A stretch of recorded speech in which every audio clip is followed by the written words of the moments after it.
Hi witches, so today we're going to be talking about divination. Now what is divination exactly, you may ask? Well, divination is the act of divining or sussing out the future or an answer to a question that you may have based on the interpretation of certain signs. There are like hundreds of different methods of divination, often mostly popularized by the ancient Greeks. So you have like tons.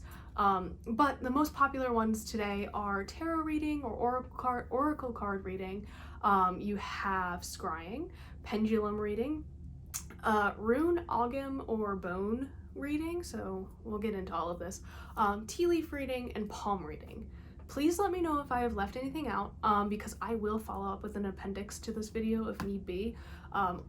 These are the ones that I'm most familiar with and I see done very regularly by witches, so if there's something I didn't mention, please just let me know and I will talk about it, do some research, and then we'll chat. There are so many kinds of divination out there that you can indulge in. Personally, I have done tarot readings, I have done scrying, I have done pendulum readings, and I've had my runes read. I've never read runes, but someone else has. And scrying is the most recent one that I've tried, and I very much enjoyed that. So I'm going to get into each one of them, and if I have experience in it, I will let you know. So tarot reading or oracle card reading, this is my tarot deck. This is the Scapini tarot deck. It is full of art from the 15th century.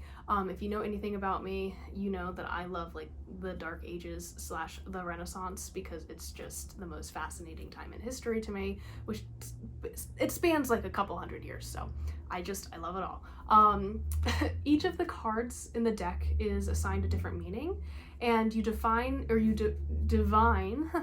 your answer based on the card meanings and what they mean in conjunction with each other.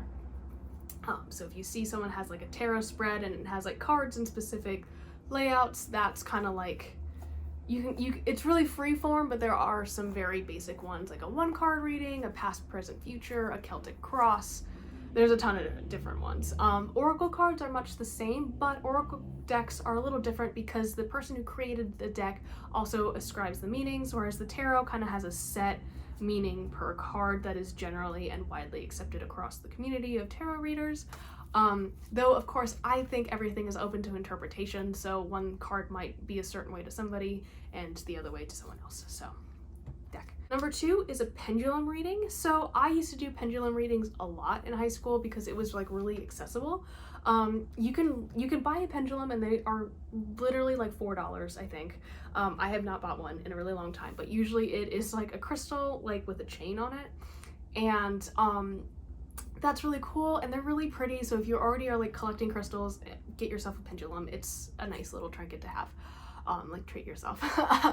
If you don't have that, you can use a pendant necklace, so something like this can be used as a pendulum, or like even a rock tied on a string and like dangled back and forth. As long as you are using it with the purpose to divine using a pendulum, you're good.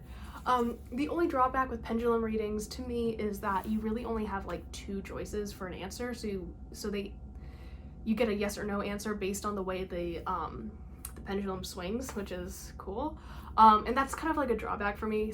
It's good for like definitive answers, whereas tarot is good for like kind of overarching answers, but like, I don't know, I don't feel the urge to take out a pendulum as much as I feel an urge to read tarot. So it's just different strokes for different folks, I guess. But yeah. So scrying, which I talked about, is gazing into a crystal ball until you start seeing images within the sphere. Also, you can see it within your mind. This is my crystal ball. It's made out of glass. I found it at an antique store and I immediately knew I had to have it.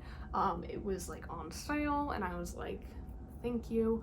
I kind of see scrying as a very, very focused meditation where you're just focusing on a single thing and you're able to receive messages a little bit more clearly. So like I said, my crystal ball is actually made out of glass, which is totally cool, but you can also, and I kind of want one, they sell crystal balls that are made out of different like literal crystals, so like quartz being the most common. I'm really glad this worked out for me.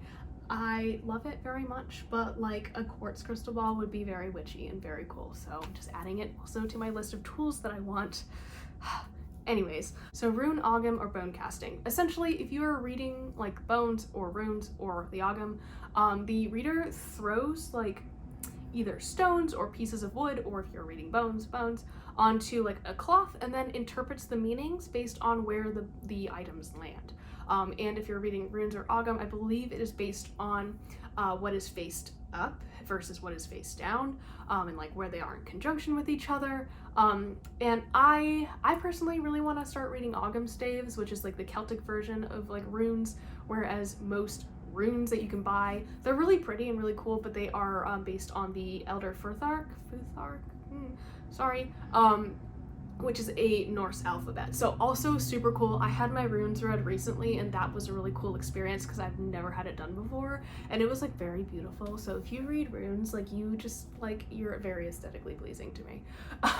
But anyways, I do plan on making my own set of Ogam staves to honor the Morrigan later this summer, but I really want to like either hand carve / wood burn them myself. Hopefully I can get my boyfriend to help me because he is a woodworker, so that would be very cool. So the next one is tea leaf reading, and this is also called tasseomancy, which is a very cool word. Sounds like necromancy, but it is tasseomancy. Essentially what you do is you brew a loose cup of tea, so like not a tea bag, like actual loose tea, and the person being read drinks it. The person reading the tea leaves will take the cup after that person is done drinking the tea, and then define a meaning, or define, same kind of deal, a meaning based on the images that they see within the leaves. I've never had this done, nor have I done it myself, but I'd be open to it, but I have no experience with it. It's very aesthetically pleasing though, and as we all know, it's in Harry Potter, so I want to try it. Finally, we have palm reading, and this is one that I have also never done before. I might get my palms read at the Renaissance Festival this year because I like that kind of stuff. But a palm reader kind of like interprets the lines on your hand to tell you what the universe has in store for you. I'm really afraid someone's gonna look at my palm and just like scream and faint, because like that's just how my life has been going. So I just haven't done it, but I keep talking about the Renaissance Festival. I go every year for my birthday, usually except for last year because, you know, the pandemic. But it's like so fun, and they have all sorts of magical stuff, and I'm very excited because there's a psychic there who told me I was going to be rich and famous, so. Anyways, I'm super excited for the Renaissance Festival. I'm probably going to talk about it and then also vlog it while I'm there because that's how like hardcore I'm going.